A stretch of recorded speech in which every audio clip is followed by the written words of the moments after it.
Bienvenidos a un nuevo episodio de Lector Trasnochado. Hoy les traigo un clásico de la literatura argentina. Hoy les traigo un cuento de Osvaldo Soriano. Una historia que tiene humor, tiene momentos absurdos y sobre todo mucho fútbol. Y cuando digo fútbol digo pasión. ¿Qué sucede cuando un partido queda interrumpido y luego debe ser reanudado? Hay enredos, hay discusiones, hay maniobras dilatorias. Es un cuento que ironiza sobre las pasiones argentinas, sobre el ritual del fútbol y la espera interminable.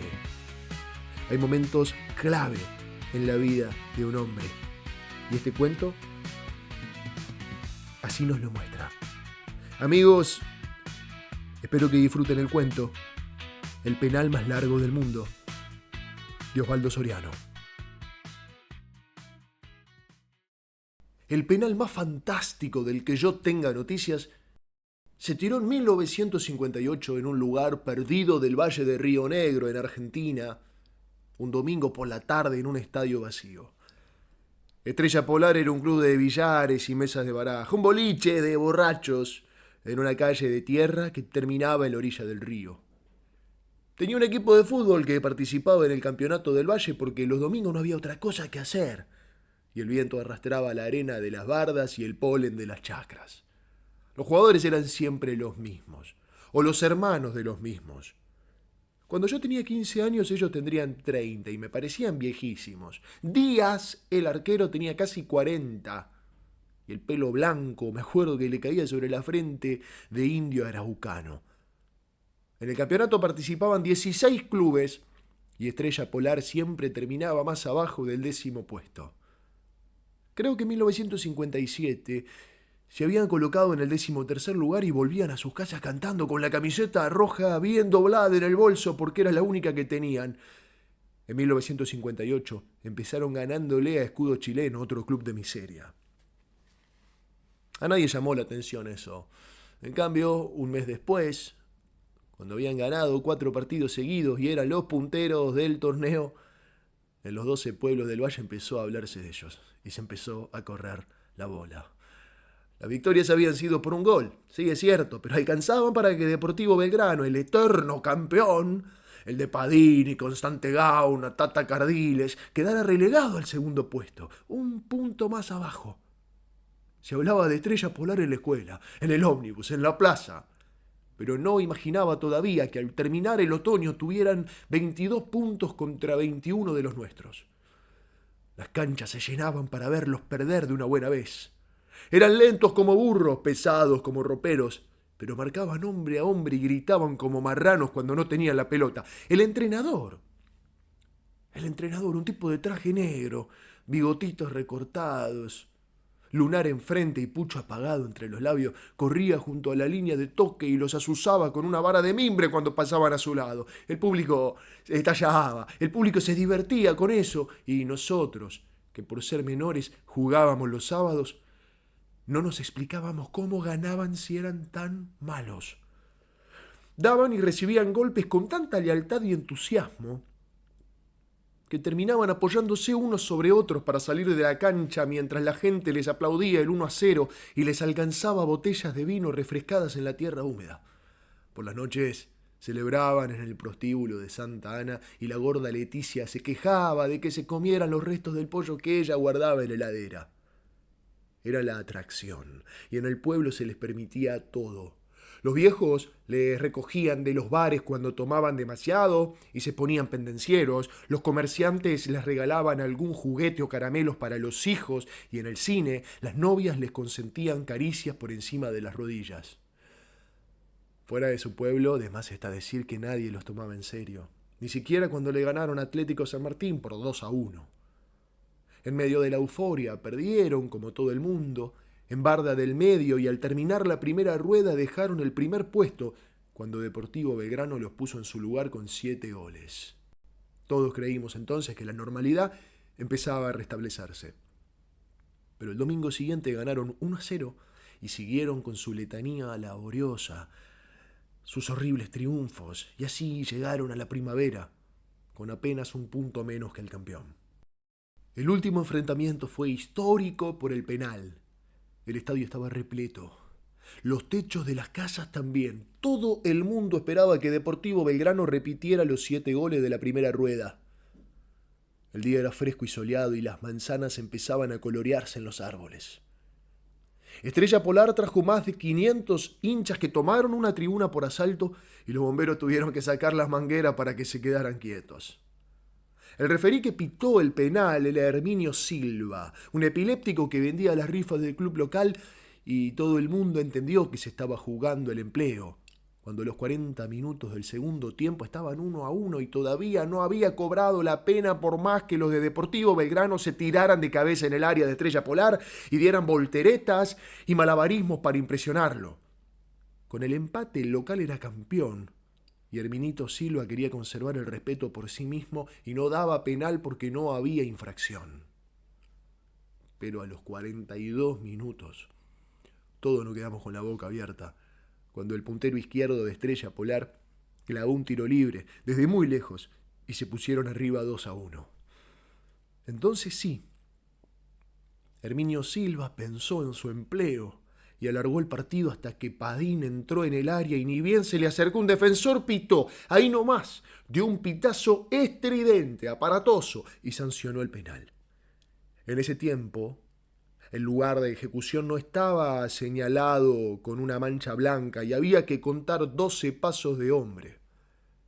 Herminio Silva no alcanzó siquiera a recoger la pelota porque el lateral derecho de Estrella Polar, el Colo Rivero, lo durmió de un cachetazo en la nariz. Hubo tanta pelea que se hizo de noche y no hubo manera de despejar la cancha ni de despertar a Herminio Silva. El comisario, con la linterna encendida, suspendió el partido y ordenó disparar al aire. Esa noche el comando militar dictó estado de emergencia o algo así. Mandó a enganchar un tren para expulsar del pueblo a toda persona que no tuviera apariencia de vivir allí. Según el Tribunal de la Liga, que se reunió el martes, faltaban jugarse 20 segundos a partir de la ejecución del tiro penal, y ese match aparte entre Constante Gauna, el pateador, y el Gato Díaz, al arco, tendría lugar el domingo siguiente, en el mismo estadio a puertas cerradas. De manera que el penal duró una semana y fue, si nadie me informa lo contrario, el más largo de toda la historia. El miércoles faltamos al colegio, nos fuimos al pueblo vecino a curiosear, el club estaba cerrado y todos los hombres se habían reunido en la cancha entre las bardas. Formaban una larga fila para patearle penales al Gato Díaz y el entrenador de traje negro y lunar trataba de explicarles que esa era la mejor manera de probar al arquero. Al final, todos tiraron su penal y el Gato atajó unos cuantos porque le pateaban con alpargatas y zapatos de calle. Un soldado, bajito, callado, que estaba en la cola, le tiró un puntazo con el borceguí militar y casi arranca la red. Al caer la tarde volvieron al pueblo, abrieron el club y se pusieron a jugar a las cartas. Díaz se quedó toda la noche sin hablar, tirándose para atrás el pelo blanco y duro hasta que después de comer se puso un escarbadientes en la boca y dijo: Constante lo tira a la derecha. Siempre, dijo el presidente del club. Pero él sabe que yo sé. Entonces estamos jodidos. Sí, pero yo sé que él sabe, dijo el Gato. Entonces tirate a la izquierda y listo, dijo uno de los que estaban en la mesa. Nah, él sabe que yo sé que él sabe, dijo el Gato y se levantó para ir a dormir. El Gato está cada vez más raro, dijo el presidente del club cuando lo vio salir pensativo caminando despacio. El martes no fue a entrenar y el miércoles tampoco. El jueves, cuando lo encontraron caminando por las vías del tren, estaba hablando solo y lo seguía un perro con el rabo cortado. ¿Lo vas a atajar?, le preguntó ansioso el empleado de la bicicletería. No sé. ¿Qué me cambia eso?, preguntó. Que nos consagramos todos, Gato. Le tocamos el culo a esos maricones de Belgrano. Y yo me voy a consagrar cuando la rubia de Ferreira me quiera querer, dijo y silbó al perro para volver a su casa. El viernes, la rubia de Ferreira estaba atendiendo la mercería cuando el intendente del pueblo entró con un ramo de flores y una sonrisa ancha como una sandía abierta. Esto te lo manda el Gato Díaz y hasta el lunes vos decís que es tu novio. Pobre tipo, dijo ella con una mueca y ni miró las flores que habían llegado de Neuquén por el ómnibus de las 10:30. A la noche fueron juntos al cine. En el entreacto el Gato salió al hall a fumar y la rubia de los Ferreira se quedó sola en la media luz con la cartera sobre la falda, leyendo 100 veces el programa sin levantar la vista. El sábado a la tarde el Gato Díaz pidió prestada 2 bicicletas y fueron a pasear a las orillas del río. Al caer la tarde la quiso besar, pero ella dio vuelta la cara y dijo que el domingo a la noche, tal vez, después que atajara el penal en el baile. «¿Y yo cómo sé?», dijo él. «¿Cómo sabés qué? Si me tengo que tirar por ese lado». La rubia Ferreira lo tomó de la mano y lo llevó hasta donde habían dejado las bicicletas. «En esta vida nunca se sabe quién engaña a quién», dijo ella. «¿Y si no lo atajo?», preguntó él.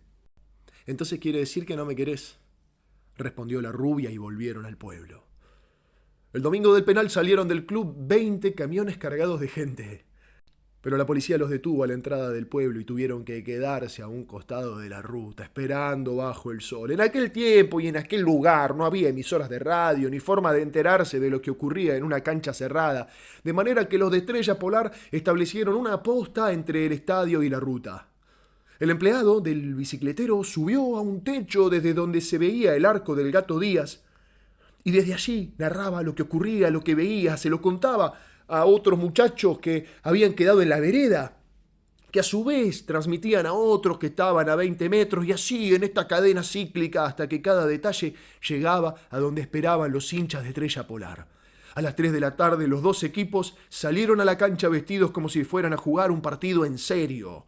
Herminio Silva tenía un uniforme negro, destenido pero limpio, y cuando todos estuvieron reunidos en el centro de la cancha, fue derecho hasta donde estaba el Colo Rivero que le había dado el cachetazo el domingo anterior y lo expulsó de la cancha.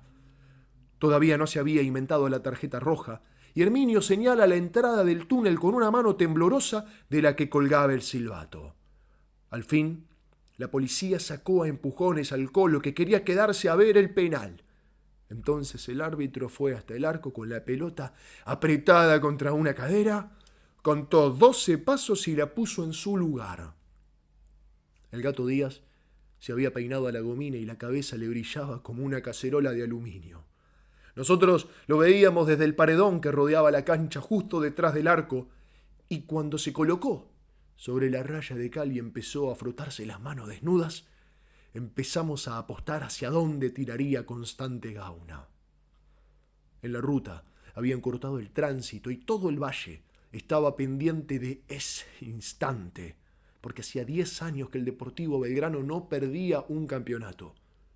También la policía quería saber, así que dejaron que la cadena de relatores se organizara a lo largo de 3 kilómetros y las noticias llegaban de boca en boca, apenas espaciadas por los sobresaltos de la respiración.